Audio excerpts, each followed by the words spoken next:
জুবিন দা হয় গাইছ এতিয়াৰে পৰা আমি কেতিয়াও জুবিন দাৰ লাইভ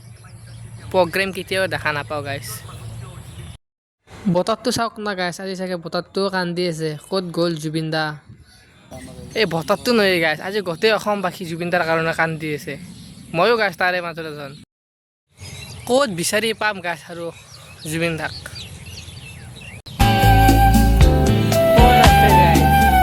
কি হৈছিল জুবিন দাৰ লগত মই আপোনালোকক অলপমান সৰুকৈ বুজাই দিছোঁ তথাপিও মানে আপোনালোকেতো চাইছে নিউজ চেনেল হওক বা ছ'চিয়েল মিডিয়াত হওক তথাপিও মই আপোনালোকক অলপমান সৰুকৈ বুজাই দিছোঁ তো চাওক ভিডিঅ'টো তো তেওঁলোকে ছিংগাপুৰৰ মাৰিনাৰ পৰা মানে এই মাৰিনা এইখিনি জেগাৰ পৰা মানে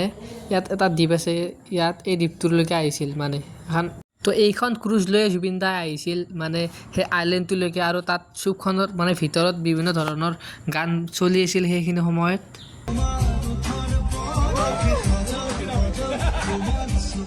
আৰু হঠাৎ দেখা পালোঁ জুবিন দা হেনো পানীত সাঁতুৰিব নামি আৰু এনেকৈ সাঁতুৰি থকা সময়তে জুবিন দাৰ মানে অকস্মাত উশাহ নিশাহ লোৱাত কষ্টৰ লগে লগে তাৰে লোকেল হস্পিটেল মানে ভৰ্তি কৰা হয় ডক্টৰে কিছু সময় চোৱা চিতা কৰাৰ পিছত মানে মৃত্যু ঘোষিত কৰে এতিয়া গাইছ ছিংগাপুৰৰ পৰা জুবিন দাক ভালদৰে তাৰ পৰা লৈ আহক আৰু ইয়াতে কিবা মানে আয়োজন কৰক জুবিন দাৰ মানে যাতে গোটেই বিশ্ববাসীয়ে গম পায় জুবিন দাৰ কথা গাইছ কেনেকৈ পাহৰিম সেইজন মহান ব্যক্তিক গাইছ সহজ কথা নহয়